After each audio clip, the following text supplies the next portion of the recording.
श्री स्वामी समर्थ. 2025मधील शेवटची संकष्टी चतुर्थी. हे 5 उपाय आवश्यक करा.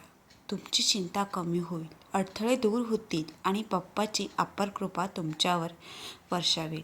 मित्रांनो, संकष्टी चतुर्थी म्हणजे फक्त व्रत नव्हे, हा बाप्पाचा संवाद साधण्याचा दिवस आहे. हा आपली ओझी हलकी करण्याचा दिवस आहे आणि उपायांनी जीवन बदलण्याचा दिवस आहे. आजच्या या व्हिडिओमध्ये आपण जाणून घेणार आहोत संकष्टी चतुर्थीचे गूढ महत्त्व.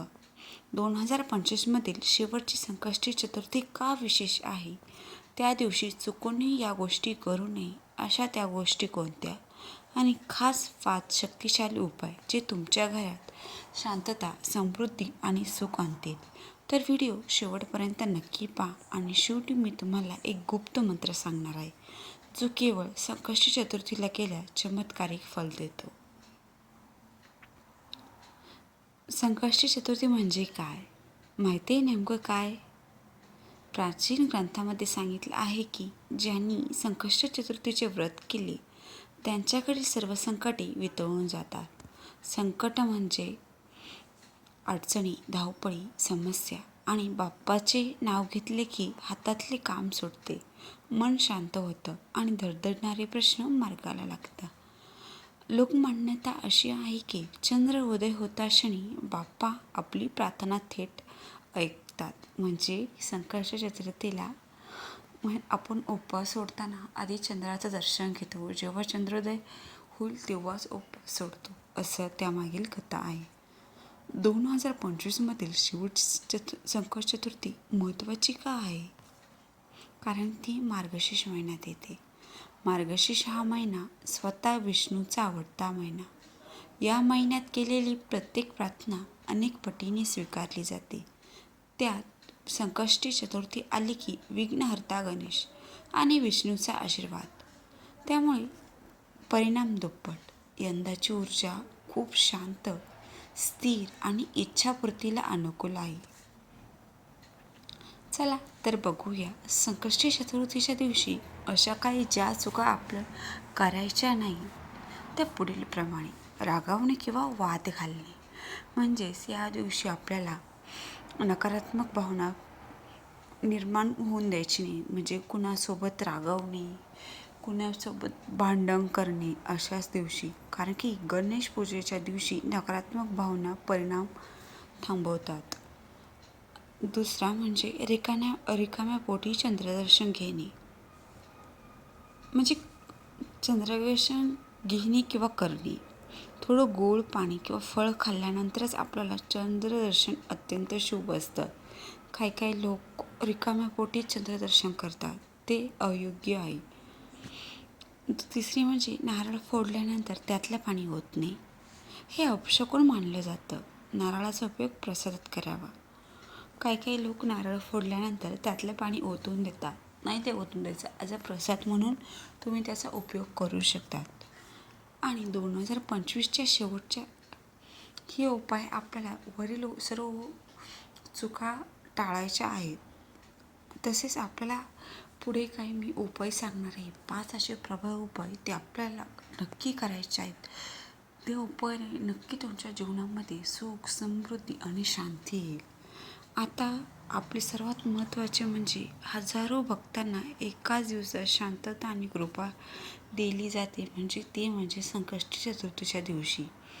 पहिला उपाय म्हणजे अडथळे दूर करणारा दुर्वा गणेश उपाय. सकाळी लवकर उठून बाप्पाला 21 दुर्वा अर्पण करा.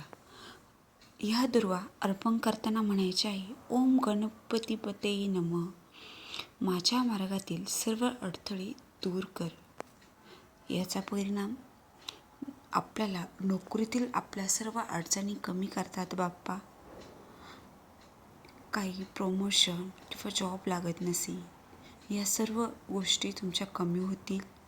दुसरं म्हणजे कोर्ट केस, विवाद शांत होतील. तुमची काही कोर्टात एखादी केस पेंडिंग असेल, कोणत्या गोष्टीचा निकाल वगैरे ते असेल. तिसरं परिणाम म्हणजे लग्नाचे किंवा घरातील निर्णय जलद होतात. वैवाहिक जीवनात काही अडचणी असतील किंवा लग्न जमत नसतील किंवा इतर काही लग्नाच्या रिलेटेड अडचणी असेल तर हा दुर्वा गणेश उपाय नक्की करायचा आहे. तो पण सकाळी करायचा आहे. दुसरा उपाय म्हणजे कर्जमुक्तीसाठी गूळ दूध अभिषेक. गणपतीला गूळ मिसळलेल्या दुधाने अभिषेक करा. हे करताना फक्त एक भावनेने बोला, बाप्पा माझं ओझं हलकं कर. याचा परिणाम आपल्याला वर्षानुवर्ष आपल्यावर असलेल्या कर्जातून सुटका मिळते.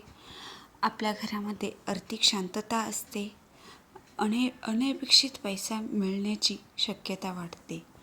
बाप्पाच्या कृपेमुळे हे तर होणारच. तिसरा उपाय म्हणजे कुटुंब एकत्र ठेवणारा दीप उपाय.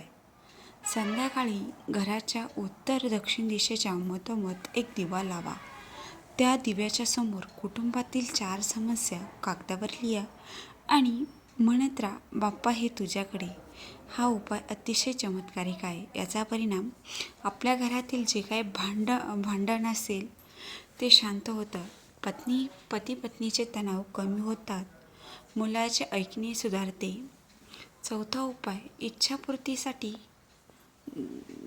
चंद्रदर्शन मंत्र. चंद्रदर्शन मंत्र. उपाय चौथा. रात्री चंद्रदर्शनानंतर हा मंत्र 11 वेळा म्हणा. ओम सुमुखाय नमः, मोदकप्रियाय नमः.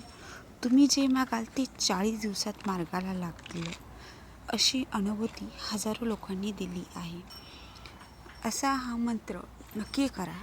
तुम्हाला तुमच्या आयुष्यात काही गोष्टी पाहिजे असतील, काही इच्छा असतील, स्वप्न असेल, समजा तुम्हाला घर, गाडी, काही, तुम्ही हा उपाय नक्की करू शकता. हा उपाय अगदी चमत्कारिक आहे. 5वा उपाय भाग्य उघडणारा लाल फुलाचा उपाय. गणपतीला 5 लाल जास्वंद अर्पण करा आणि मनातील एक इच्छा धरून म्हणा, ही इच्छा मी तुला सोपवली. परिणाम नशीब साथ देऊ लागतं. अडकलेली कामे सुटतात. करिअर आणि व्यवसायात नवीन संधी मिळतात. यानंतर हे उपाय आपल्याला करायचे आहेत आणि त्या 3 चुका नक्की टाळायच्या आहेत. तुम्हाला माहिती आहे बाप्पाची कृपा कधी मिळते आपल्यावर? बाप्पा एक गोष्ट पाहतात, भावना. तुम्ही फूल मोठं दिलं की छोटं याला महत्त्व नाही. महत्त्वाचे आहे प्रार्थनेतील खरी ओढ. बाप्पा म्हणतात, तू मला हळूवार बोल, बाकीचं मी सांभाळी. त्यामुळे फक्त आपली भावना, आपलं मन स्वच्छ पाहिजे. आजचा व्हिडिओ असा गुप्त मंत्र. हा मंत्र केवळ संकष्ट चतुर्थीला करायचा. ओम वक्रतुंडाय नमः हो 11 वेळा करा. हा मंत्र अडथळे हटवणारा मानला जातो. ओम वक्रतुंडाय हो हा मंत्र. मित्रांनो, जीवनात कधी काळोख येतो, कधी संकट जवळ येतं, पण बाप्पा आहेत ना. आपण त्यांच्याकडे एक पाऊल टाकलं की ते 10 पाऊल पुढे येतात. आजचे उपाय जरूर करा, उद्या नक्की करा आणि त्या चुका नक्की टाळा. जर तुमच्या जीवनात कुठलीही चिंता असेल तर ती खाली कमेंटमध्ये जरूर लिहा. मी स्वतः प्रत्येक कमेंट वाचून तुम्हाला बाप्पाचे आशीर्वाद देऊन उत्तर देईन. जय गणेश देवा. पुन्हा भेटू भक्तिमय व्हिडिओमध्ये. गणपती बाप्पा मोरया. कमेंटमध्ये नक्की लिहा गणपती बाप्पा मोरया. आणि यावर्षी गणपती तुम्हाला आलेला एक असा रहस्यमय अनुभव आहे का? आणि पुढच्या वर्षी गणपती बाप्पा कधी येणार आहेत आपल्याकडे ते पण सांगा. चला भेटूया पुढच्या व्हिडिओमध्ये.